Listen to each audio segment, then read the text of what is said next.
All right, so Amick, you are what I consider a renaissance man of sorts. You do so many different things, and we're going to get into those things today. I mean, you've recorded music for huge networks. You have playlists on Soundstripe. But I want to know what kicked off the Amick Cutler empire to allow you that sort of flexibility and freedom so others might do the same. Yeah, so that's kind of a loaded question because the fact that you say I am a Renaissance man, my answer is appropriate. Okay. It's not like a straightforward answer. And I would say, over the years, just at the end of the day, you kind of just chase what you love, Okay. And then the way life evolves is usually you chase what you love, and most people don't get to do what they love. The reality is that you're stopped dead in your tracks in terms of whatever. There's not a career out there, or you don't can't carve your own path. You don't have the right education or whatever. So for me, I remember going to college early on for design marketing because that was my passion. My dad was like the guru of multi-level marketing, which I was like, I am not going to be that guy. What multi-level marketing did he do? Oh, all of them. Because my parents were in Amway. Oh, my dad was in Okay, Amway, okay. Melaleuca. I mean, everyone you could think of. But he was a real people person, so always had people over the house. At the age of 9, 10, I would always be in those meetings just sitting like my son is today, just chilling, watching dad do his thing. Yeah. But I remember just being like, it's cool how he does what he does so passionately. I know I don't really want to do that. But what it taught me was basically just, being able to just kind of go out there and do it. So I remember when I was in college, I was like, I had already had the skill sets designing business cards from my dad's friends at 9 years old, learning the Adobe Creative Suite. I mean, I mastered Adobe by the time I was 13 or 14. So you had this skill set early on. Skill set just because I had the time. As a kid, you're either playing video games, playing outside, whatever. And I was like, well, I'd spend my hours, teaching myself things, Pre-YouTube, where were you learning? It was all self-taught. My dad, usually what I would say is I'd talk with friends, ask questions of like, hey, how would you do this? And they'd say, oh, Corel Draw, or they throw out some sort of program, and I didn't know anything about it. I'd convince my dad to go buy a CD-ROM with the software, or if he didn't have the money, I would try to get it pirated. Totally.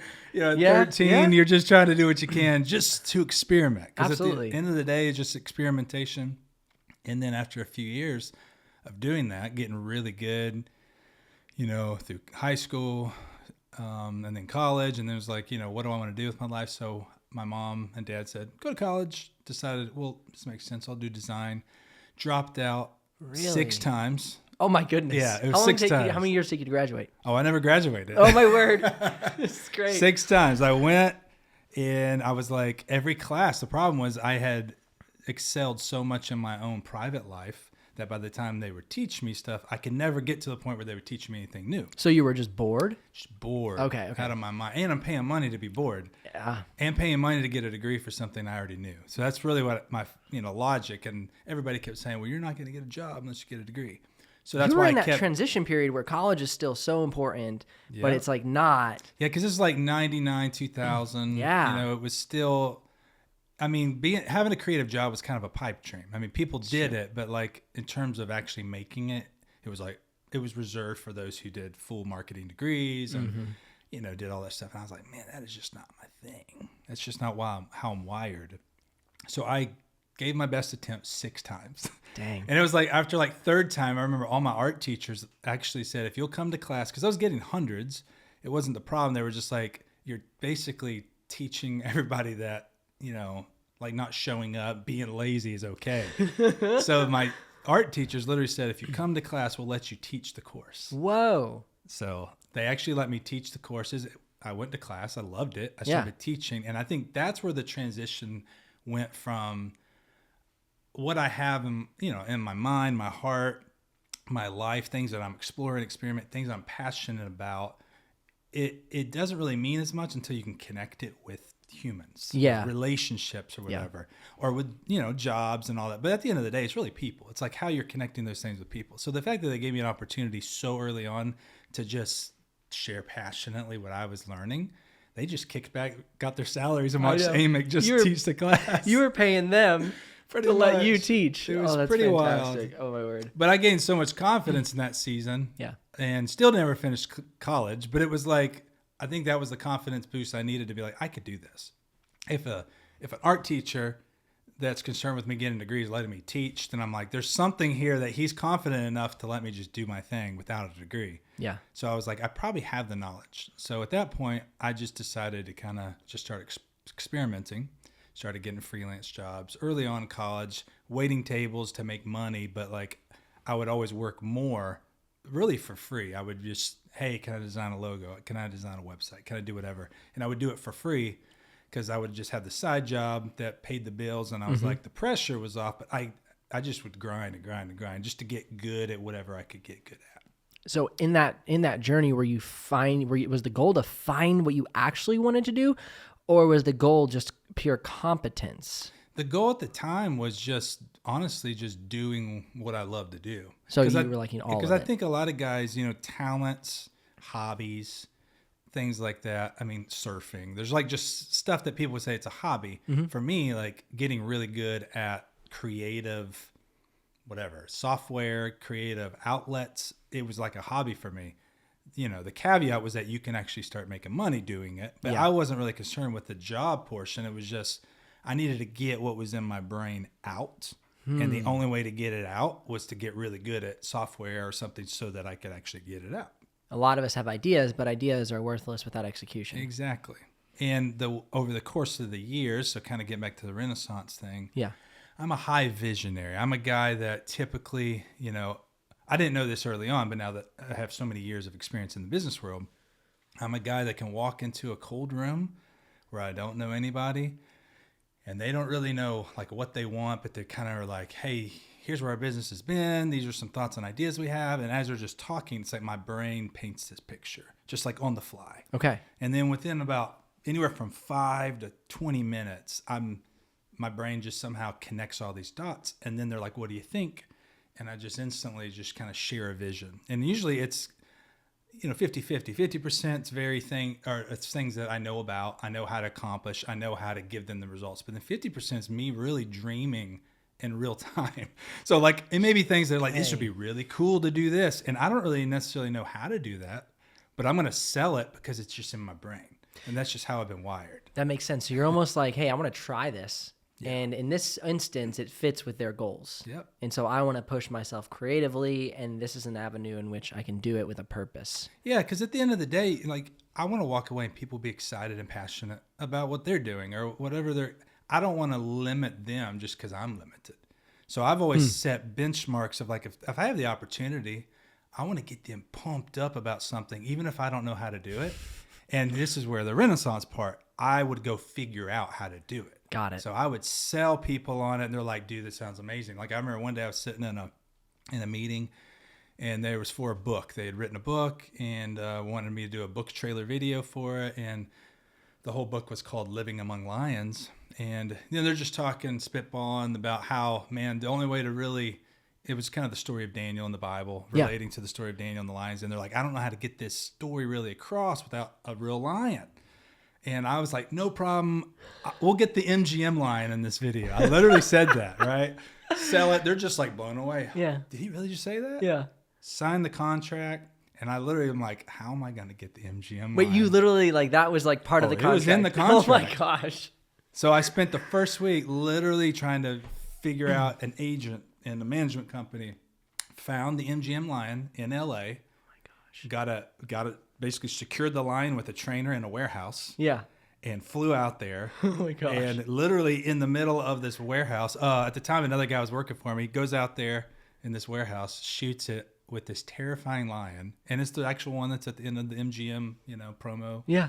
And did it. And it was crazy because, it's just like a crazy story, but that's really, what I've always just how I live my life. It's like, if I can dream it up, I want to figure out how to do it. Yeah. And then you just eventually get good at a lot of stuff. And, and seasons change. Sometimes I'm doing it all. Some seasons I'm only doing one thing. Some seasons I'm doing a couple things. It just kind of depends on how you roll. What have you found puts you in the right rooms to be able to pursue those dreams? What was like I said, what was the kind of the thing that allowed you the freedom to no longer be at those jobs of waiting tables and stuff? So two things predominantly. One is a ton of risk.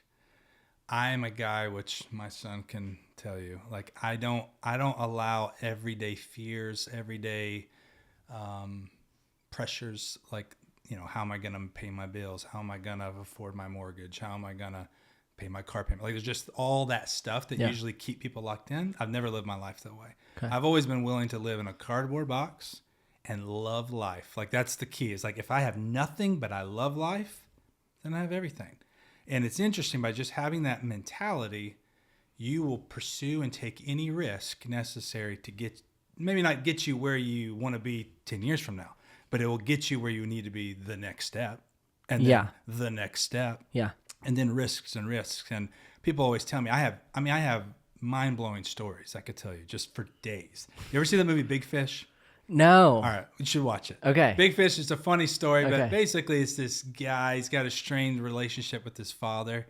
And his father, the reason why his father's got crazy stories, but nobody believes his father's stories. It's just like, you know, his whole life, and everyone's like, oh, whatever, Dad. And at the end of the movie, I don't want to spoil it, but he dies in the funeral, and everybody that he had talked these stories about shows up at the funeral, and no one could believe that it was true. Oh, my word. And that's kind of how my life has been. Okay. And people always say, like, how, like you just asked the question, opportunities, how did you meet these people? How did this happen? And all I could say was that it's literally putting yourself out there, being willing to do whatever for an experience, because you never know, like, where that connection is going to happen. Absolutely. You know, and sometimes it means leaving everything you've ever known for one experience and never know if it's going to be fruitful or not. I sold everything. I mean, I had worked 10 years to build a business and everything I ever dreamed of, working at home, watching my kids grow up. And then in one night decided to sell it all. I remember you guys hit the road, right? Hit the road, bought a camper, just traveled as bare bones as you can. And most people be like, why would you do that? Yeah. But for me, it was, that's what the day, like when I woke up that day, I was like, that's what I needed. It was actually more ludicrous to hold on to everything I had and try to live life in happiness than it was just to let it all go and just see what the happiness could offer the next day, you know? So this is a question that I have, because sometimes spouses have different goals or visions. Is your wife a kindred spirit? Oh, we are as polar opposite as you could possibly imagine. Okay, this is great. Yep. Praise the Lord. Because it's interesting. I'm hearing two things, and I'm thinking about how it relates to myself and my wife. My wife, honestly, is probably a little bit more like you. She's more like, well, money's for experiences, so let's use it. I am more like, I grew up, my formative years were the 2009 crash. So my parents lost everything. So we went from like living on the lake, $1 million home, multiple boats, like living the life. I was a professional athlete, not because I made enough money to do it, but because my parents made enough money to let me do it. Yep. It all falls apart. We go from living on the lake to an apartment that we did not own, having to call my dad, who's now working in Vegas, to try and find any work, to then ask if we can buy food. Like that's the framework at which my formative years were constructed. And so I'm very much somebody who has quite a bit of fear of the crash, because it was so overwhelming to me as a 13-year-old. And so the reason for all that context, how do you and your wife work together with you shooting for the moon and maybe her being more of the conservative thinker? Yeah, so it's kind of like our family mantra. And over the years, what we've always said is like, let the fruit of the tree tell the story. Okay.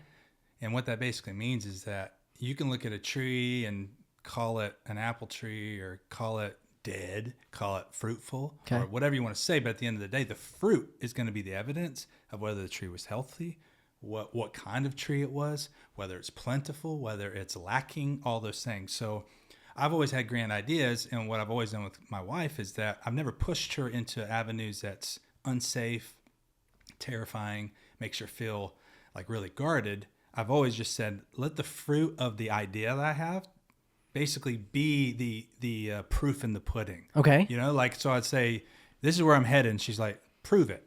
So I'll give her a season or whatever, 3 months of just to prove that this could be life-giving or joyful or whatever. Okay. But will you keep doing something on the side to provide? Yeah, I always provide. Okay. And that's what I'm saying, where the risk comes is I take risk in other areas and allow that fruit and I'll bring back the fruit and be like, taste this. And she's like, you're right. That fruit is good. Okay. And then it's enough for her to weigh the cost. And she's like, he's not just leaving me on a wild goose chase. There's actual fruit there. But it does take her a little risk to latch on. Like, so the camper life, she was totally against it. Okay. I mean, like, you're a madman, Amick. I'm never doing that. And I remember I was like, cool, no big deal. Because we've done this in our whole marriage. Like, I don't ever even like throw a pity party, or I don't pout. I'm like, oh, I didn't get my way. I'm like, okay, if it's supposed to be, it'll happen. Okay. So in the background, I'm always like thinking like, I'm going to take these risks. I'm going to try to gather the fruit to show her, whatever. Yeah. And a year later, she comes to me and says, you know what? Let's move in a camper and do this. Interesting. So you planted the seed, and the fruit the tree started to grow in her mind of what the possibilities could be. Yep. And she came to me on her own, and it was game over when she did that. I didn't even have to think about it. I was like, yeah. So we literally listed the house. I dissolved my whole business, literally gave away my whole client list. Yeah. Took like one retainer client and then hit the road and lived like that for 3 straight years. That is the question that I want to answer, even for myself, is you've always kept something in the pocket. Has that something always changed? 100% Okay. always changed. Okay. Yeah. I would say I'm confident in the foundational skills of what I offer on a daily basis. Okay. And that is robust in a sense, because I have history with songwriting and licensing. I have history with creating mini documentaries and short films and running cameras and photography and branding and all the things. So in a sense where some people chase one thing, I do have that ability to fall back wherever the season blows. Yeah. So like right now, I literally have shifted complete industries 2 years ago. I'm doing 100% of my business comes from an industry that I knew nothing about 2 years ago. Was that because of a relationship? And your 100% your beauty because of brand beauty stuff brands. now. 100% beauty brands. Okay. And it was, 2 years ago. I didn't even own a camera. I mean, I've done photography for years. Is that because you sold all your gear when you dissolved your company? Sold it all. Okay. And didn't need it at the time because I was doing more branding stuff. Yeah. And then it was like, hey, popped up, your name came across. Would you brand this perfume company? I was like, I knew nothing about perfume, but yeah.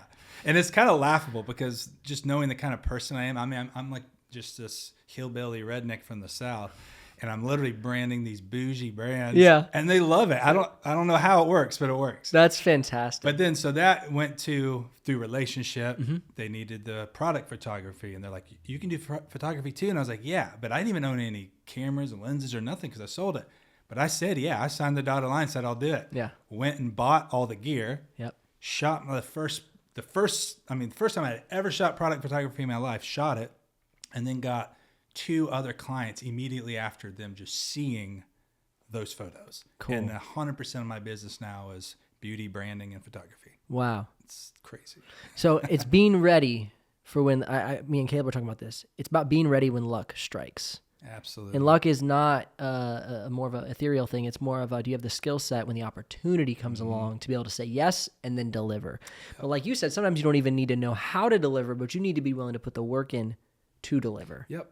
Yeah, a lot of people, like, I invest in myself, and that's all I need. I don't invest to make money. I know the investment, that term means a lot of things, but I invest daily in who I am, what I'm passionate about. I'm invested in relationships. Like, I mean, I don't even know how many years I've been doing this. I'm 41, so 30 straight years I've been doing what I've been doing. Wow. And over 30 years, I can honestly say I haven't had one client that didn't like have a great relationship. I mean, no issues, no nothing. And that's because at the end of the day, the relational thing means way more to me than the money, And I think if you keep that right, and it's all about relational, when, luck strikes that you're saying, it's not really luck. Yeah. It's just people are looking for competent people who love what they're doing and are honest. Great point. And you could say it's lucky, but no, if you line me up with 10 other guys who are self-absorbed, selfish, only care about themselves, don't care about the people, I can guarantee you they're going to choose me every time over those 10 people. Yeah. Just because I care about the person more. Yeah. Regardless of the work. And that's been the testament of the work I've had is, just going out, rubbing shoulders with people, making sure they, feel great, make sure they know I'm for them, Yeah. you know, and then when that opportunity comes knocking, who are they going to call? Absolutely. So when you think about initially getting started and doing that and pursuing that, is there a certain people that let's say you want to focus on videography. Yeah. Like, are you just simply going out and looking for people shooting video, or are you really looking for anybody to just spend time with? You know what I'm saying? Like, how do you conceptualize, yes, just being in it for people, yes, just enjoying people, but then also thinking about, like, let's say you have a family, you have responsibilities. Yeah. How do those two intermingle? How have they intermingled for you? How old were you when you got married? I was 23. Okay, so fairly young. I think I was probably like 25. So yeah, even younger than I was. And so from this, basically the start of your career, you've been committed to have to provide. Yep. Has that ever been a struggle with you and your wife on how you spend your time? Not really. Okay. So I'm a highly efficient person at what I do. Okay. But I also, like, I'm not a workaholic by any means. I've always worked from the philosophy that, like, I want to get as good as I can with such precision potency that one drop, like, it's like like a thing of like water. Yeah. Like one drop of lemon juice will be enough that you could taste it. Like, Totally. That's how I want my work. It'd be so potent that I might be able to get a week's worth of work done in 1 hour. I'm talking like I do not work full time. Okay. I mean, I do full-time work, and I'm the max out maybe 15, 20 hours a week. Okay. Like, and that's like a lot of work. And do you have anybody who works with you to help carry the load? Or... Yeah. So I go through seasons, if the contracts, can support help, I'll have someone come on for seasonal, or if there's just things that I know it's going to be stress. Like, the biggest thing too is stress. A lot of people can carry so much stress and anxiety with their work. Yeah. It kills you. It kills your joy. It kills the work. You don't enjoy it. It's just, and I've always been so in tune with my body, my health, and my mind. I don't tolerate stress at all. So if you sense it, I sense it. It's something's out. Wrong. And it's gone. Like, okay. You ask my wife, I mean, things that I love, I'll cut out. Like, if I know it's stressful, in an hour, I'll be making calls like, I'm never doing this again. Where most people will be like, how could you do that? For me, I'm like, I don't want to live another minute with stress and anxiety. So I'm willing to cut out 20 grand of steady income. Yeah. For no stress, because I know that it's going to bring such a more joy in life, and I'm going to have the freedom to go sit at a coffee shop, do these things. Yeah, totally. And this will make up the 20 grand because I will meet people who are life-giving that just want to be a part of whatever. Yeah. And it's always done that. I always get the work. The work ain't the problem. It's just sometimes getting to a point where you work so much, I'm saying that anxiety creeps in. Like, even, my family could tell you, I have turned down more money than I've actually made. Dang. And I've made a good amount of money, but I've turned more down than I've actually made, because I knew that was going to add stress or anxiety in my life that I didn't need. And the power of that is not the fact that the amount you wanted, but you focus on the amount you need rather than want. Yeah. Yeah. And we've always modeled our lifestyle that way, because, we've gone through seasons where Christy comes knocking on the door and it's like, hey, man, it's like, bank account's getting low. I'm getting a little nervous or whatever. Yeah. And we'll have a conversation. And I think early on in the marriage, it'd make her freak out a little more, because she was like, how are we going to pay the bills? Well, now what we do, and I think we've done this for the last 8 to 10 years or so, is we shift our lifestyle to meet our means. Okay. So, like, rather than freak out and be like, oh no, we got to go stress ourselves out and go get more work and not see our kids. We're just like, you know what? We're going to cancel whatever monthly subscriptions, things that are tallying up those things, or whatever. Or we don't need our second car, so we get rid of this. Whatever, we go from season to season and flex how we can live our life so the stress stays low, and I don't have to just go make stuff happen. Yeah. Because if you're happy and you're joyful, like, I know you're living this life right now where things have shifted in your personal life in a good, awesome way, with work and stuff. And I know probably mentally and heart, you feel a little freer, feel a little more passionate and joyful. Yeah. I would venture to say you're going to be way more successful in everything you do, you put your hands to, just by that alone. Yeah. Certainly you're going to, all the cool stuff too, but just by having your heart like at rest, it's insane how much more productive and successful you will be just at that. I was gonna say you clear yourself up for clarity of thinking. Mm-hmm. Therefore, when you do put in the work, it's like you said, less time. Yep. Do you think less time to get the result you want is due to skill building and less stress? Yeah, both. Okay. Yeah, like I said, it's getting really good. Like I always look at just analogies in the business world. Like, so think of a guy who cuts grass. He's a lawn guy, and people say, well, you get really good at cutting grass and you can make a lot of money. No, I would say you actually get really good at growing grass and you can make a ton of money because you're going to get to cut the grass too. So that's how I've always been, like, because if I'm growing the grass better than everybody else, guess what? I'm cutting the grass twice as much as the guy who's just cutting grass. Okay. Right? What does that mean for creators? So creators, like I'm thinking, how am I going to nurture the relationship? How am I going to grow this person? How am I going to mentor them, get in their life, whatever, to a point to where they're naturally going to go to me for all the creative things. Okay. Because I'm growing their life in a way and depositing things in their life and making their life just more fruitful. So we're like, no one does that for me. Okay. Everybody else just comes and takes. Yes. But these people are coming, and I've always modeled my life with that, with mentoring. There's a lot of guys that I've helped, and I do it every season. I have a guy or two that I bring in. I mentor them in what they want to do.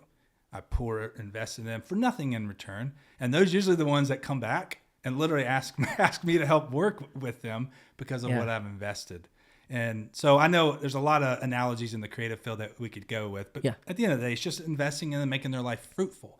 And like I said, like the lawn terms, you'll be able to cut all the grass you want because you're making it grow faster. Absolutely. And so when you're like investing in those relationships, is it really just like a mental game of investment? Like what you're doing is you're helping open up ideas in their minds, helping them get more free in their time, in their thought processes, like you're saying now. Yep. A lot of it's people just feel stuck, and that changes from person to person. I remember meeting with a guy one time. He was slinging coffee at what's that little coffee shop across from Makers?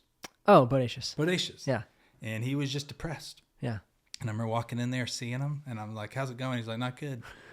And he was about to clock in. And I was like, "Hey, you want to talk about it?" He's like, "I actually don't have time." I said, "What if I come tomorrow?" I said, "You work tomorrow?" He said, "No." I said, "Why don't we come tomorrow and we just talk?" And he's like, "Okay." And I didn't know where that conversation was going to go, but I just knew I felt like a tugging, right? Showed up, sit down. I was like, "So what's going on?" He says, "I'm here, but I don't want to be here." He said, I don't know what I'm supposed to do with my life.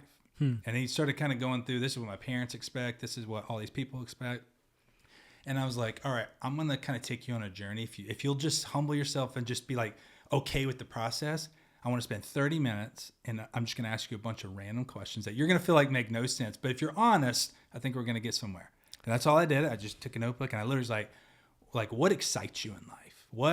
What makes your wheels start turning? Like if you have an experience today at 1:00, what makes you lay in bed and think about it? Just little things like that. So we wrote it down. And at the end of that 30 minutes, we found out that he had a natural gift to see like film directing, like write stories and write films. He had never worked a camera before. He had never even knew anything about film directing. Yeah. But just based off the questions, I was like, I think that's what you're meant to do. And he's like, what? Yeah. Spent the next 6 months literally teaching him how to work a camera. He wrote a film, created a short film, submitted it to the Berlin Film School, got accepted, and today he's in Berlin. Oh my gosh. 100% as a film director at the Berlin Film School. All of that because at Bodacious, he was slinging coffee, and I saw that he just wasn't happy, and he needed that nudge of could it be possible that I was made for something more? Well, the only way he's going to believe that is if somebody like me who's actually been down those roads grabs him by the arm and just says, yeah, you can. Let me get you just far enough for you now. You get the confidence to kind of explore it and see if you like it. He loved it. Yeah. Met his wife over there. I mean, it was crazy. That's insane. That's amazing. I just think how often, like you're saying, with the focus on money, we don't have time to expand our minds to let alone those around us, let alone our own interests and desires. Yeah. I mean, I think about that. I mean, me and my wife got married before we finished college. And since that day of marriage, I've literally just been thinking about how I can provide for her. And this is like the first time in 7 years of our marriage where I thought about doing something I was interested in myself. And I've built a really cool career making YouTube videos about laptops, but it still isn't what I want to do, which is the weirdest thing because I've been focused on providing enough for what we need. How are you able to open him up to see that opportunity and to have the confidence to pursue it? Was it because you equipped him with what he needed? I think it was also he had some struggles at home where his mom and dad were super supportive of him, but they had expectations about, because he didn't have any fruit on his tree of like, you would be able to pay the bills or you would be able to be successful in anything other than school. That was just naturally as a mother and father, like, well, you need to stay in school. You need to be I think at the time he was like I think he was going for like engineering or something. Yeah, something stable, something safe, very techy, steady. Yeah, safe, steady. We've seen this done before. Yeah. If you finish it out. Yeah. And equipping him with the skill that literally, I mean, his mom came to me. I was like, I thought I was in trouble because she didn't know me. She's Mom. Like, you've been meeting with my son, like, and she told me the joy that it had sparked. Like there was a difference in him. And then on top of that, she's like, he actually is good at what you were saying that he's good at. And I was like, yeah. And he got the guts to ask his parents if he could drop out of school and pursue this full time. Yeah. And they basically were like, yeah, we agree that, you know, you put in the effort. And I think for him to be able to have confidence that he was good at something that he could go to his parents and say it's worth it and them actually agree with it, I think that was everything for him because it wasn't out of rebellion. It wasn't like, I'm going to go live my life, Mom or Dad. It was just, no, this guy believes in me because he's actually been down that road. And I know y'all don't believe in this yet, but just wait. And I think that was the process. Just wait. Yeah. And when your mind can see something that you deem valuable or worthy of like the risk, they were like, okay, it's time. And I think for his parents just to validate it was huge for him, you know? Yeah. It's so interesting, like hearing the story, it's like, it's so inspiring, but even where I sit in the moment where I've done something where I'm able to have freedom, I still have this hesitation and this sense of fear of going all in while still maintaining something that supports, even right here, what I'm doing with you. This is a new venture for me. I am so programmed to think of what is the monetary value of sitting here in even just a year or two. How would you say you seem to not naturally have that struggle? Have you talked to people who do? And what is your address to them to not think about that anymore? Sure. Yeah. So one thing I've said, you know, all through my 20s and 30s was that when you jump off a cliff 100 times and you never die, like jumping off cliffs becomes boring or just natural, right? Where everybody's like, I'll never jump off that cliff. Yeah. It's like, I've jumped off so many cliffs and nothing bad has happened. And I'm like, call it whatever you want. I have a relationship with the Lord and I feel like he prompts me in those areas and I have the faith and the trust just to do it. Yeah. And I think because I don't have anything, I don't have any bad stories to say like, oh man, I did that and totally missed it. Now, I'm not saying that I didn't fail in some capacity, but is failure really failure? It's not.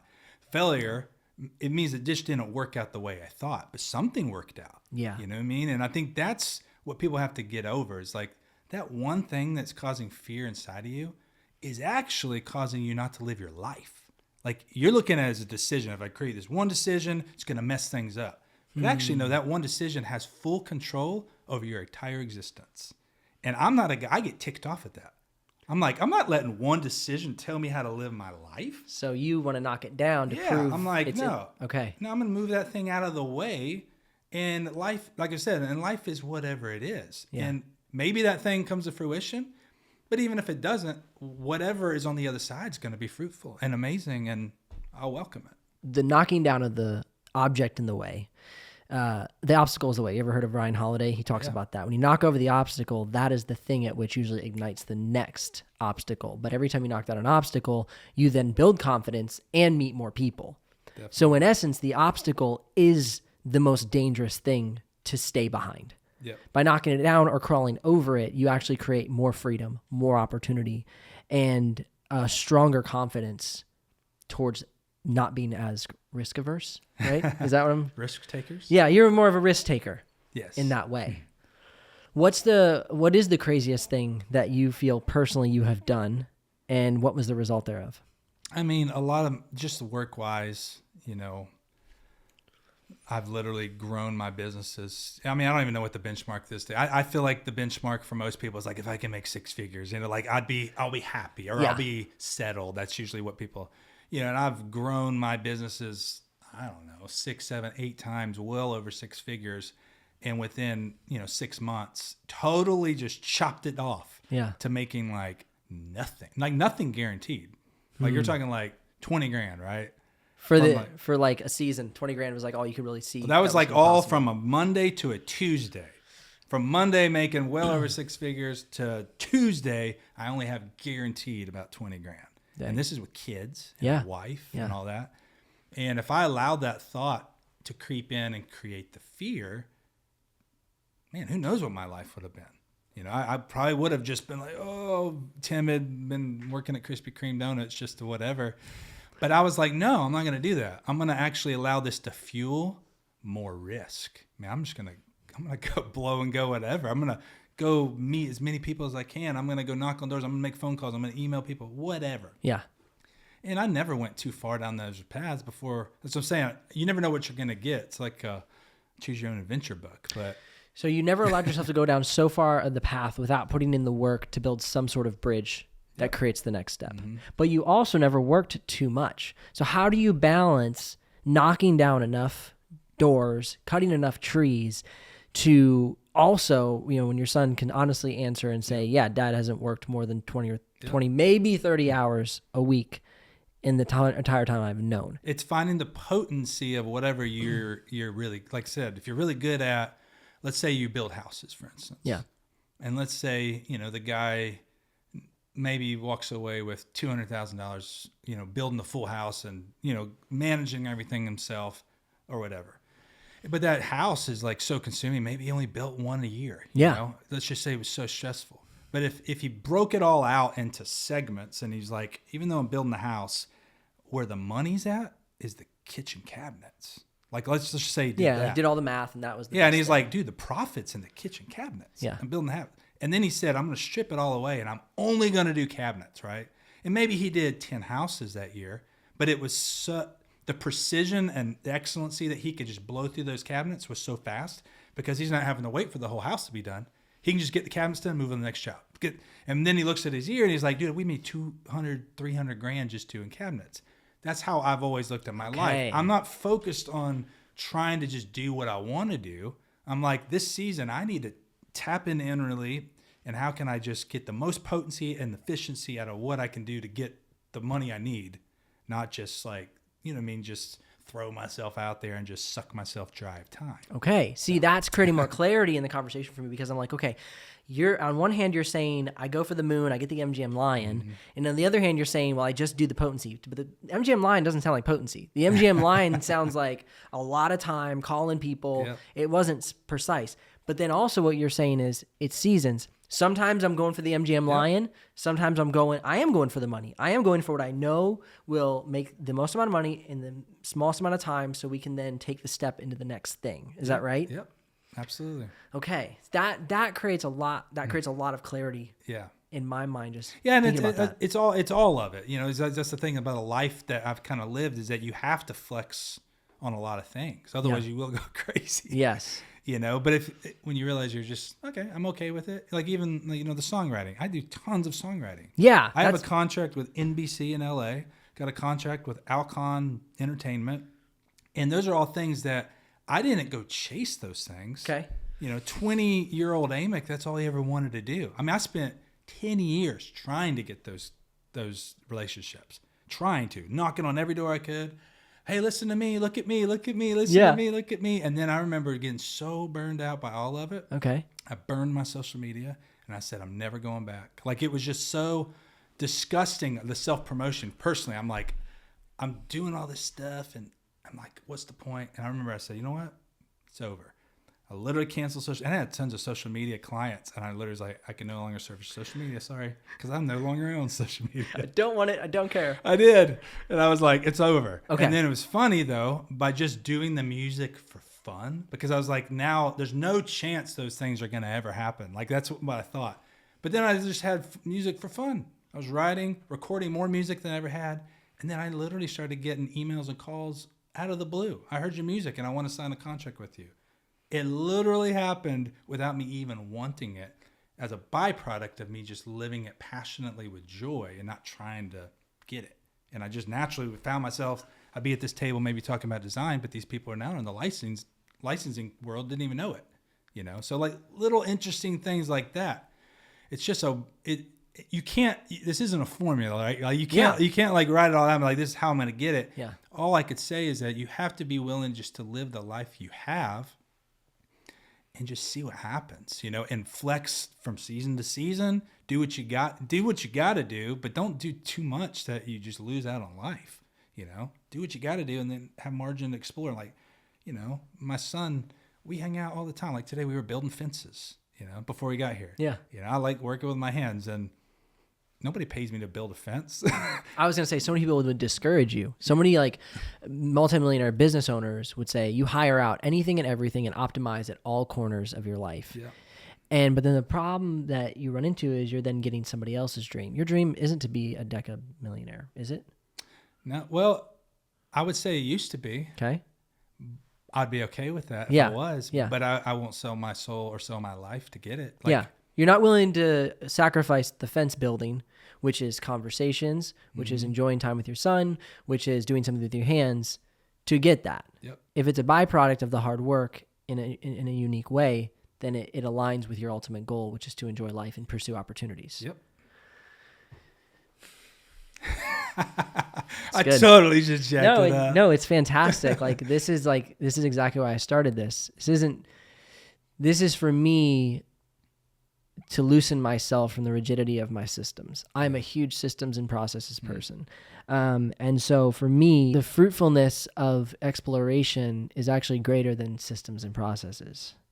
That's what I'm hearing through our conversation. Yeah. Now, again, I'm going to pull it back because this is the way my mind thinks. What systems and processes do you have to make sure the work does get done? Because you're not a floundering artist by any stretch. And I'm a highly OCD, like, systems probably isn't necessarily the word. It's more like organization. It's more like, how can everything have a place where I can breathe? That's how I operate. It's like, you know, so that you talk to my wife, the last 2 weeks, all I've ever done, like the last 2 weeks, is organize our whole house, reorganize our garage, our yards. I mean, I ripped out everything to the point my wife's having a panic attack. But the reason I did all that, because for me, it's systems aren't necessarily daily. Systems are like still seasonal. It's like I set everything up in a system where it has its place so that I can relax. I totally get that. So that I can chill. So that if I get a spark of work tomorrow that's like, I need you to blow through 40 hours of work in 2 days. Like if I needed to do that, I don't have to like go through the crap to make a clean space to work. And like, how am I going to get my thoughts? I've already done all the preparation and the systems part so that I can just, flex and free. Like, I did all that so I could even be here. Like all that stuff was done. I didn't have the projects that I'm like, oh no, man, am I going to be able to come and do that? No, all that stuff was done preliminary in preparation so that I had the free time to do whatever I want to do. I can go fishing today if I wanted to. So you are the one who sets up structure and organization to produce freedom. Exactly. You don't hope that freedom comes. Yeah. That is it. Like that is it. I feel like so many times people expect freedom to come because they are a free person. I'm a free person, so that means that I have freedom. But actually, you've created bondage because you haven't created a space at which you can access that freedom for what you want it to be used for. Yep. Makes sense. Yeah. So you've talked a little bit about your wife. And again, the reason I dig into this is because I have a very type A wife who has dreams and desires and goals that are some aligned with mine, some not aligned with mine, just by the way I think. Yep. What are some of her dreams and how do they clash with yours? Unless you're just so open that they don't clash. I'm really curious about that. So our dreams, not necessarily. So my wife's not a dreamer. She'll say she's not a dreamer at all. She's a very practical, like just comfortable. She likes, if it tells you anything, she likes sweatpants and warm fuzzy blankets. Like that's that's just how she is. Yeah, my wife, if it's something isn't comfortable, Yeah. she's not wearing it. That's how she is. Yes. So that, it's just her personality. So even like dreaming, she has things she wants to do. Okay. But she would almost like cut it off before it was ever a dream. Like, oh, you have dreams? Oh no, don't get me wrong. It's not a dream. Like that's how she is. She's just like very like, oh no, I'm cool just being who I am. So, but there are things that she's good at. There's things she's talented at. There's things that she wants to experiment and explore but not at the expense of it being a thing. She's like, you're like, don't try to put your pressure on me. This is a business idea. I was just gonna experiment, you know? Okay. So we always have these weird dialogues where she'll come in and she'll say something, and I do self-analyze her, and I'll be like, oh man, this is great. And she's like, no. I don't want to do anything you're talking about. I was just telling you something fun that I was going to enjoy.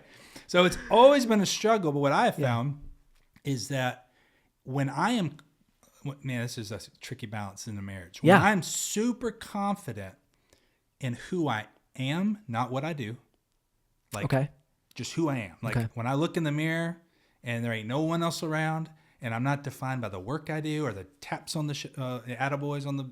When I'm confident in that, my wife feels the safest, and she feels the freedom to explore whatever she wants, because that creates, like we're saying, the time and the margin for her to just do whatever. So when there's seasons where I'm blowing and going and trying to get identity and all the things I'm doing, and I'm like trying to chase the pats on the backs or the things, she feels restless because I'm so just doing that thing. She's not going to explore. She's not going to dream. She's not going to do whatever. So what I found is that we've been in seasons where, you know, like one thing simple for her, she didn't want to travel anymore. After 3 years, it was like, I want to just be in a house. You were on the road for 3 years. 3 years. Dang. Traveled the country for 3 years. That's amazing. And when the grace was over, it was over. And I remember she's like, I don't want to be in there anymore. And for me, that was hard because I wanted to just keep going. Okay. I'd simplify my whole existence down to so minimalist. I couldn't even think about going back and adding all this other stuff on. So that conversation, when we started going down that road, I fought it. So in a sense, her dream was just having like a normal house and living on a cul-de-sac. Like that was her dream. Yeah. But it was hard for me. So what I had to do is get super confident, like I said, in who I was. Not the fact that I was confident in traveling the country and living in a camper and fishing every day. Like, no, confident in just being who I am. And if I was a firefighter tomorrow or if I was working at McDonald's, it didn't matter. That didn't define me. I'm just confident. I know who I am. I know it. So I worked on that for about 2 years, just getting confident again in who I was. And guess what? We moved to another house, a house in a cul-de-sac.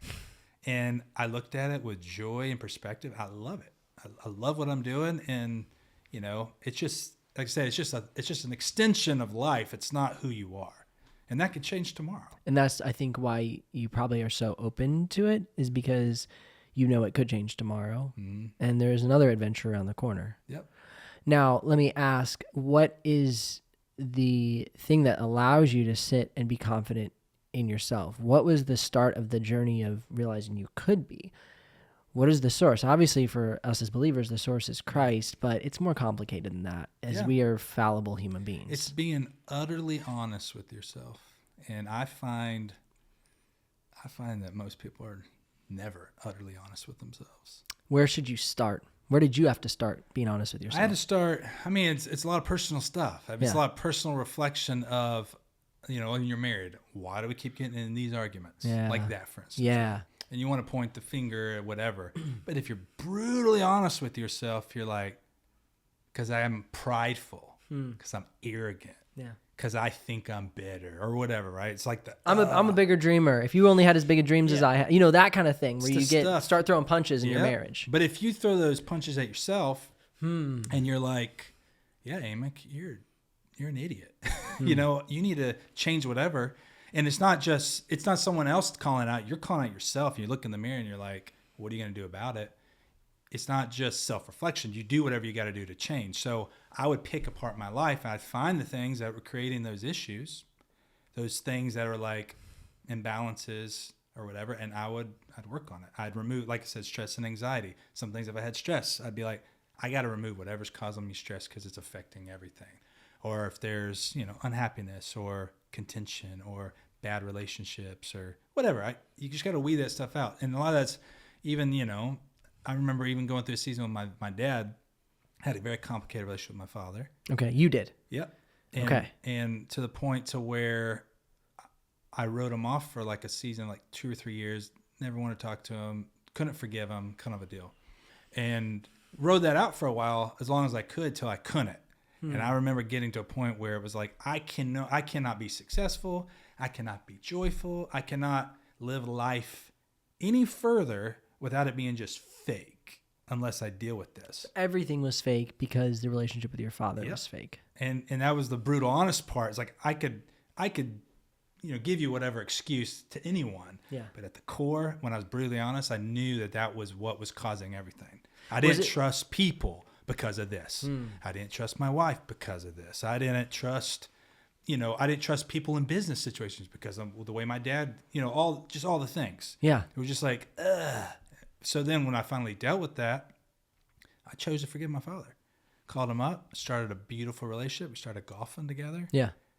And there's nothing there anymore. And my life exponentially changed overnight just by that one thing. Did it take time to identify the actual resentment point? Because a lot of times we can be like, oh, it's this or it's that. Or did it take time to unearth that thing? It did take time, but I found the time wasn't. It was like the Lord, for instance, picking the scab off, and there's like that rawness. Yeah. It's like, this is where I know what I need to do to get healing, or I know what I need to do, but the healing took place of seeing my dad like on an ongoing basis. It wasn't like the journey of just like time and working. No, it was like by being face to face, it kept mining it out, and then we kept going deeper and kept going deep. So it evolved because of relationship. It didn't evolve just because of like, hey, I forgive you, peace, I'll see you never. Yes. It wasn't that. It was like, no, by actually having to be in relationship, actually kept going deeper and deeper and deeper. So the difference between forgiveness and restoration. Mm-hmm.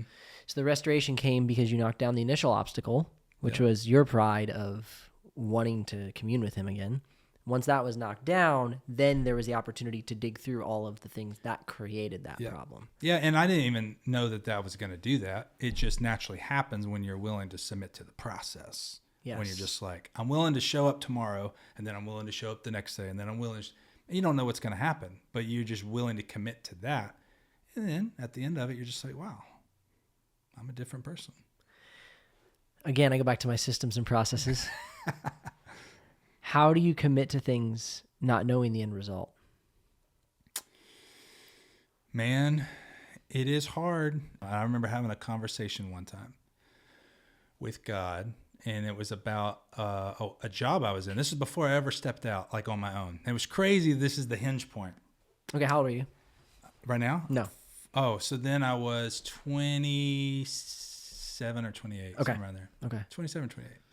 And I was working corporate world. I'd worked my way up as a marketing manager of a company. I mean, it was like as high as I could go, and still wasn't happy. And I knew I just wanted to go out on my own. And I remember having this like conversation with Chrissy. I was like, I feel like I could do it.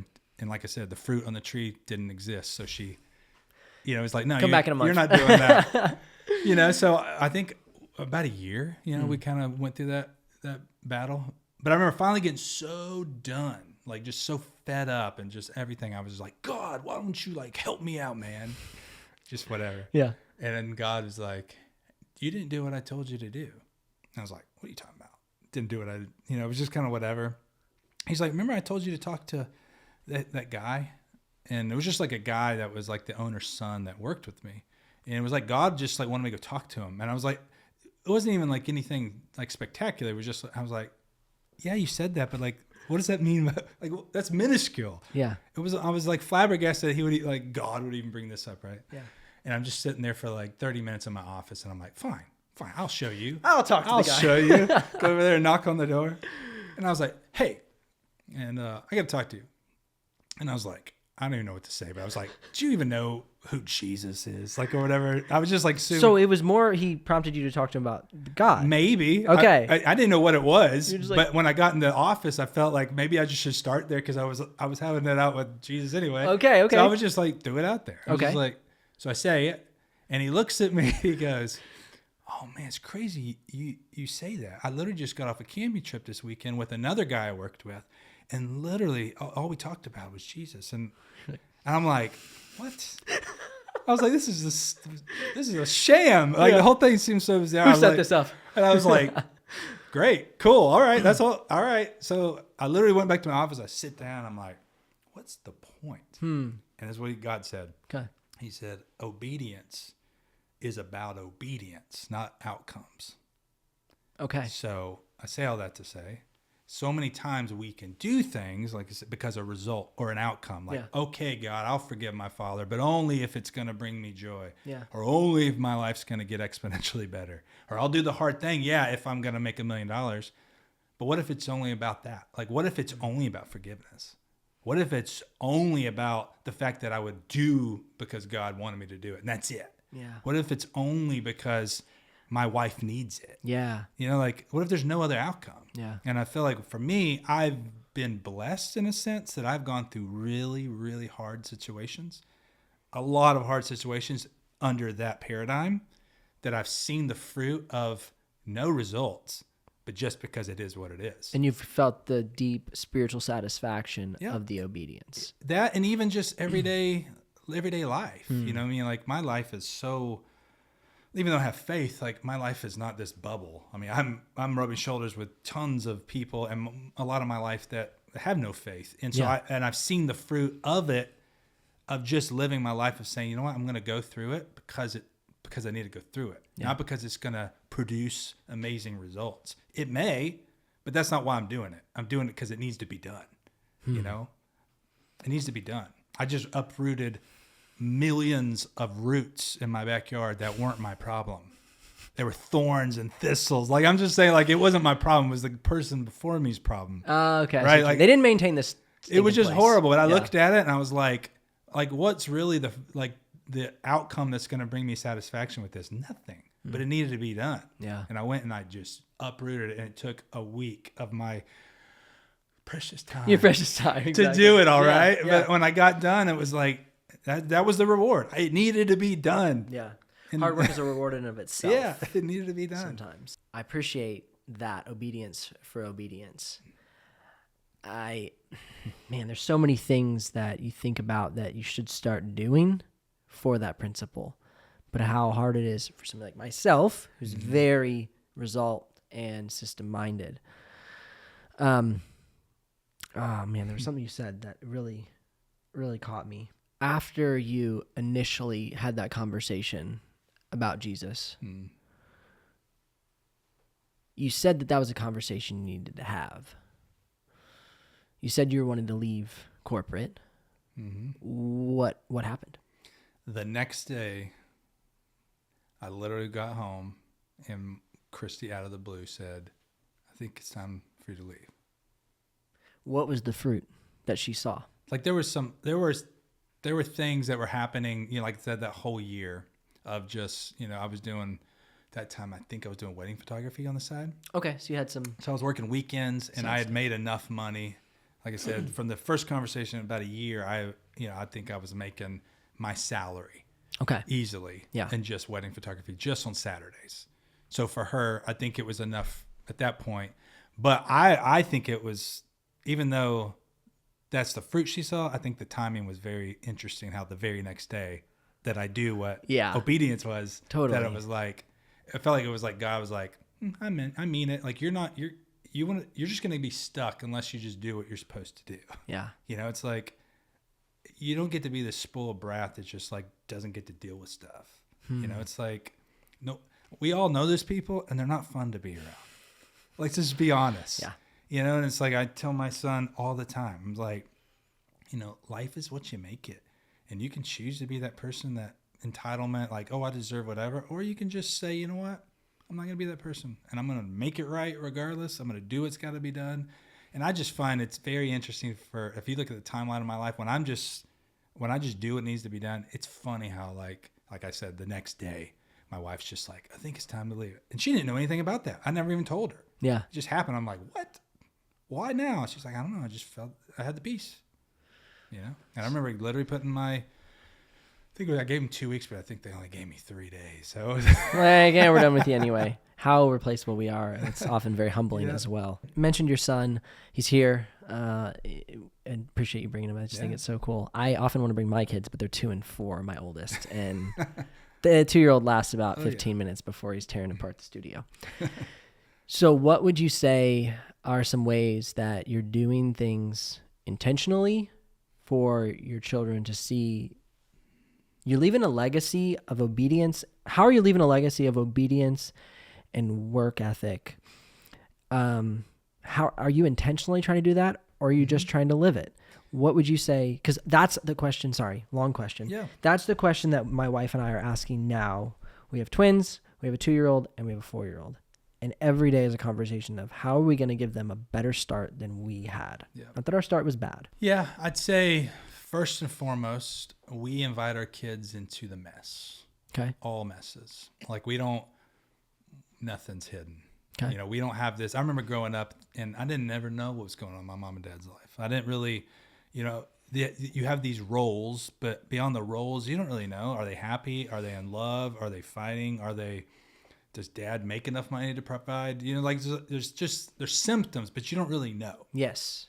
And I just decided we're not going to do that. Like our kids and when we moved in that camper for there's no hiding. Years, there's no hiding nothing. Yeah. And we're going to the lake. You can ask him right now how many times I'd literally be driving on the side of the road and pull over because I was having a moment, ticked off, and I'd go walk off in the woods and I'm like, where's dad? And my wife would tell him exactly what was going on and then we'd invite them, and they would, my kids would encourage me. My 6-year-old would put his hand on my shoulders and be like, Dad, it's going to be okay. And it wasn't this chasm between my kids and me. It was like, no, invite them in there. Because what happens is when they see all of it, they're making all these mental notes of like, okay, this is how my dad's living his life. This is fruitful. This is not fruitful. Yeah. This causes stress and anxiety. This makes him angry. This doesn't make him angry. Oh, this is really joyful. My dad's passionate about this. They can connect all the dots. They don't have to have this weird they don't have all the data. So that was the first thing we did. And what's cool is it opens up so many cool conversations. Like with my son, we talk all the time about money and work ethic and he doesn't bring those conversations up out of the blue. It's prompted because he sees it day in, day out. Yeah. Like the reason, he's with me today is because he's with me a lot and most of the time. And he sees that it's not abnormal for him to be anywhere I'm at if I was with a high level professional, I wouldn't care what that person thinks. It's like, this is how I live my life. And that's what's important to me. And if you don't want to line up with that high level professional, then that's not the person I want to be doing business with. Because that's who I am every day of the week. And I'm like I said, going back to what are confident, I'm confident in that. Maybe I used to not be confident, feel like I had to put on a show. I don't have to do that anymore. And so then the other thing would be is just letting them experiment on their own. Like I'm passionate about a lot and they see it. Yeah. But I don't ever push that on any of them. I like you say, lead and live my life passionately. And they'll come and be like, like music. They just try to get in music. I bought like these smaller guitars that they could play if they wanted to, but I never asked them to. Literally would just hang them up. Yeah. And I just set them there. And it was like, they would come to me and be like, hey, Dad, do you think I could check that out? Oh yeah, sure. Awesome. Let them take some time. And then it's funny. It never fails. When I go down and I'm just like in my office jamming and singing, they'll just come to the door and watch. And then my little one will light up and he'll grab his guitar and come in and play. And I say all that, it's just an analogy. But like if you're passionate about something and you just live your life passionately, you want your kids to be a part of all of it. Yeah. But if you give them the opportunities, and they don't have to be forced, but like the guitars, it could be whatever, like a computer, it could be software, it could be whatever. You just make it available and they see you passionate. They're going to be like, why is he so happy about this? I want to give that a shot. That totally makes sense. Me and my wife have like ideas on what we want them to do because we feel like it would be good for them. However, like you're saying, you could give somebody something that's good for them and it could poison them. Yep. Just by the way it reacts in their personal character or their personal personality being different. One thing I did recently is I bought RC cars. I love RC cars. Yeah. I bought them RC cars for Christmas, and they are just like gung ho on them. Like it's just the greatest thing ever. Like they just, my 2-year-old has one, And he just like, it's just full throttle. Just bam, right into the fence. He's broken it multiple times, but we fixed it together. So he's learning how to fix things. That's awesome. But I see what you mean. Like, I often am so consumed with wanting to make sure that they have enough to provide for themselves, because it was a fear that I have had growing up, that I often miss out on the learn work ethic by the excitement, not the fear of what I'm doing. Yep. Yeah. And, you know, specifically too, you know, like the journey you're on with fear, I know what fear feels like. Getting super personal, but I feel like, you know, it's only context. When I was 15, my 10-year-old sister died of cancer. Dang. And even though we were 5 years apart, she was my closest sibling. Like only sibling? No, I had two other sisters. Okay. But my younger one, for whatever reason, she was kind of a tomboy. We connected like on every level. She wanted to be with me 24/7. Okay. So when she died, I just remember it being like, I mean, it was daily, just this crippling fears of like, am I going to be like her? Am I going to die? Whatever. I mean, like, she was helpless. If she could die and be helpless, and like, you know, and you know, just all the things. You're like, she was perfect, and I'm horrible. Like, just as a college kid, that'll freak you out. You're like, oh man, if she can die and be perfect, and I'm just like as carnal as they come, like, I don't stand a chance. Dang. You know, so fear. It was just fear. But I do remember a moment of just being like, fear is ruining my life. Yeah. It just is. Every decision I make is based off that. Yeah. It's not because I enjoy it. It's because I'm afraid of not enjoying it or afraid of whatever. And I just remember when I mean, it was a journey, but I finally just broke up with fear. It was like, you're not my girlfriend no more. Like, we're no longer a thing. It's a pretty strong visual. See you later. Yeah. Yeah. You know, and I'm not saying I don't still deal with that, but I have way more life existence now. Yeah. To say, you know, I didn't need fear than the life existence that said I did need it. Absolutely. And why would I ever go back to something when I have way more like life experience to say, no, that supports that. I don't ever need that again. I'm never going to pick that up. I don't, you know, so even, you know, the journey you're on, I feel like that would be the goal. Like break up with fear, but chase the life experiences that are going to prove that you don't need it. I was going to say, I feel like they're in tandem. I feel like you not only broke up with fear, but replaced it with something more satisfying, which I think is often in our faith, right? When we break up with our sin, if we don't replace it with something constructive, Jesus talks about that. You sweep out one demon and 7 more will return. And that is where you can really replace it with something more, something you can really sink your teeth into, find life in, and find joy in. Yeah. I can say that, still struggling with it. And that's something that's very challenging.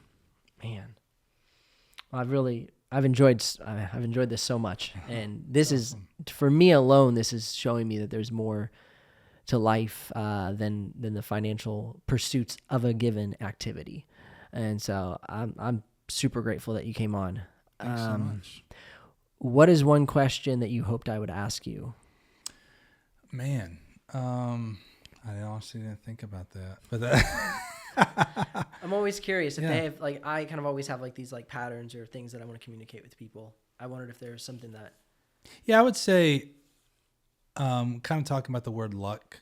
You know, I've heard the word luck a lot over my life. Okay. You know, I'll sit down at dinners with people and just share stories and talk about life experiences, and people just laugh. They're like, man, you're so lucky or whatever like that. And man, my life is not lucky whatsoever.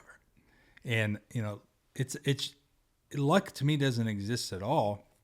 It's just, I don't know what people say. It was like when opportunity meets preparation or whatever, you know. Love that.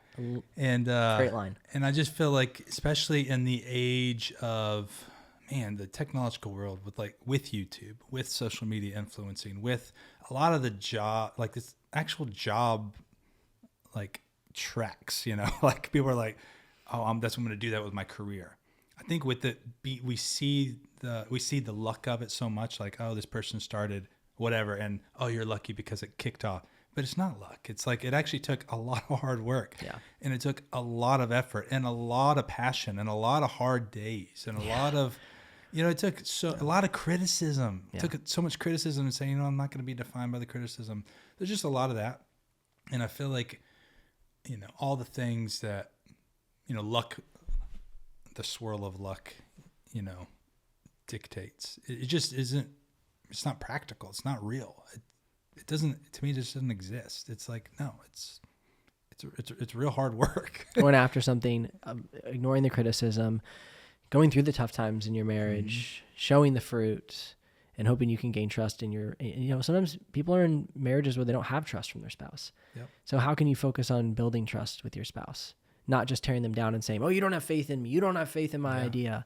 So I'm a man that ask me to prove it. Like I'm a man that I'm not afraid for anybody to ask me to prove it. Yeah. I'll prove it. I'll give it a go. I'll prove it. Yeah. And the thing is, in order to prove it, you got to risk some things. It's like, you can ask my best friend. I was going through a season where my wife was literally clinically depressed. We had actually had 6 miscarriages. Dang. Trying to have kids. Yeah. Imagine the heartache of that, to the point she can't get out of bed. You know what I did? I proved that she was worth it. Proved that she was everything to me without offering anything. I quit everything and literally sat by her bedside for a solid year. Dang. And just loved her. Was that before you had any children, or was that we had one kid. one child? Okay. Isaac. Yeah. He was a baby. Oh my word. And but I did that, like I said, because it wasn't about doing all this stuff and trying to bridge the gap. No, she was the priority, not this. Yeah. And although all this pays the bills, I'm gonna make this the priority, and then figure out a way on the side to pay the bills. Like that. That's a huge mental shift to do that, but I was able to do it. She was the priority. Did you have to ask her questions to figure out what you needed to do, or was it literally just sitting with her and having conversations? Like, because a lot of times my wife can get, we have a great marriage, and she is incredible, but I get bad in the marriage where I'm like trying to ask her how I can make our marriage better. Yeah. And she's like, thank you for asking, but you're making it easy on yourself by just having me solve all your problems. Yeah. So this season, I didn't ask anything. I just was there. Okay. And that's what she needed. She just needs someone to be there. Okay. And seasons past, I'd be like, hey, what you want to do? What do you want me to do? How can I help? Like You're right. bugging her to You're right. death. Yes, And I'm so famous for and that. she's like, I don't even want to hear you talk right now. Your voice? We want to fix it. We want to fix it. We want to fix it. But, and I think that's part of the season. When I knew that's what she needed, she needed me, then I realized she needed me. She didn't need this. She didn't shut this up and just be there. Yeah. And that made all the difference. And I remember even just get people literally, enough's enough, Amick. Like literally. Like enough's enough for caring for your wife. Yeah. Okay. Like, oh, you got things to do. You're wasting your time. Like stupid stuff. Yeah.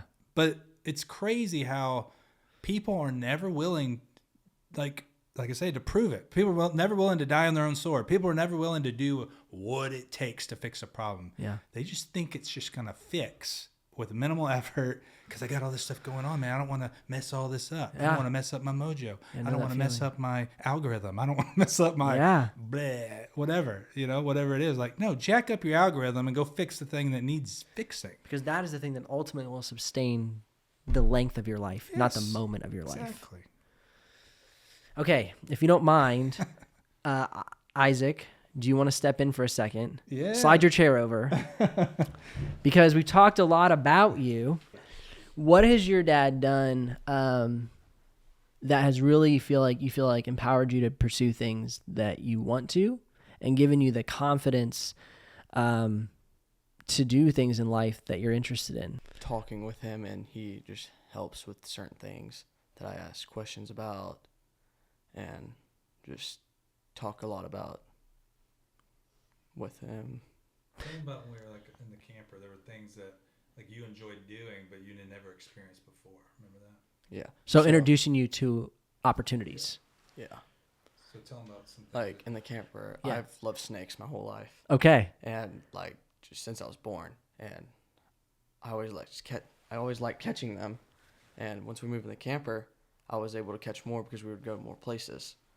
And we would go to campgrounds, and I would pull hundreds of snakes and just start walking around the campground with them. Oh my gosh. And I've had people come up to me and be like, what are you doing? You can't do that. So he's equipped you to do what you're interested in. He's told you that it's okay to be interested in what you like. Yeah. Okay. No, it's awesome. I just, for me as a dad, right? I have a 4-year-old. What's your youngest sibling? 10 and 9. 9. Okay, 9. Okay, so my oldest is 4. Then we have 2. Then we have a year and a month for the twins. And so, what would you tell me is foundational to having a good relationship with your dad? He spends more time a lot with me, and since I'm older, he talks about more stuff that I need to like know as I grow up and get older. Are they things that you would naturally ask, or is he bringing things up that you're like, oh, Dad, dang, I didn't think about that? Sometimes, but yeah, most of the time, like he'll just bring it up. So it's more him being present enough to pursue the opportunity to enlighten you. And do you feel like he's telling you what you need to know or telling you what to do, or is he more like asking you questions about things that you maybe haven't thought of? More of like asking questions. Okay. Do you remember him ever being harsh? No, sometimes, but Be honest. Yeah. Seriously. I mean, yeah, but not like. No big deal. Yeah. Not unnecessarily. Not where it felt like you were just being, hopefully, understand, like berated, as in just like he thought you were too little or too foolish or too misunderstanding. It was more like, hey, I'm doing this because I want to see you grow. Yeah. Cool. Sometimes his fathers were reactionary, so like it may come across harsh, or we're like, we're dealing with an issue. Yeah. Or we're like, and it feels like abrasive as a kid. But what I've always tried with him is that, we deal with something, but it's always with love. And then we explain why we're dealing with it, and we explain the repercussions of things. And, and that's not always easy as a father. Yeah. Especially if you don't have the time. Yeah. It's like, but if you have the time, you can actually spend, those situations that, he's growing up to be a man. Those issues are just going to get worse and worse. Yeah. And crazier and crazier. And it's like, I almost like my time needs to continue to grow even more margin as he's getting older, because there's going to be so much more things that he's going to have questions and need in his life, Yeah. Yeah. My wife and I have talked about that, where we are, in a sense, trying to build our life to what we want it to be, so we can have the availability, like to go out and build fences, to just, in a sense, it's goof off, right? Like show our children that we're goofing off and we can spend time with them, because that's where conversations happen. I guess my last question for you, Isaac, would be, do you care about snakes, first of all, Amick? I hated snakes. Okay. Until I had a son that loved them. Okay. And you can't be the wussy dad Right. with the confident son with a snake. Right. Absolutely. So I make everybody believe I like snakes, but I still don't care for them. Okay. So you've even showed your dad things that he can enjoy or find a fondness of. Yeah. Maybe not love as much as you. Yeah, I've learned a lot about snakes as I've grown up, and I tell him about things that sometimes he doesn't believe me. Most of the time I'm right. Yeah. And I just tell him certain things about certain snakes, and he'll usually, but yeah, he learns off of me from snakes. Yeah. A lot. So that's cool. Since we're talking about Isaac, I'm going to share this a little bit. Okay. So one of the main reasons we had moved in the camper was because of him. Okay. So he was going to a private school. Yep. And he kept getting in trouble because the teachers just said he don't fit. He just can't sit still. There was all these bad things. But at the core, it was like, no, he was just who he was. He was in an environment that wasn't conducive to how he Were you bored? Yeah. Yeah, and I just remember we were like, we can continue this path and trying to fight with teachers for him to basically be conformed to a behavior that's acceptable. Yeah. Or we could say, no, what does our son actually need? Yeah. And we knew he was a wild man at heart, but had never really been wild. Have you read that book, Wild at Heart? No, he needs to. Okay, so you got to get on that. Perfect timing, man. It's awesome. You'll love it. Yeah. And so we basically were like, we're going to totally change our life up for our kids. And cool. From day one, he came alive. It was awesome. Like he was a totally different person, being able to thrive in who he was naturally gifted in being.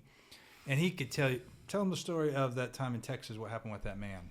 Do you remember where we were? It was Conrad, Texas. Okay. And we stayed at this campground, and we got there, and there was like deer everywhere. Just like they would probably 100 to 200 deer would come up to your door and just sit there. But there was 2 ponds at the campground, and we love fishing. So we went down there, and we were fishing, and I was catching a bunch of fish, and there's this guy on the other side. He wasn't catching anything.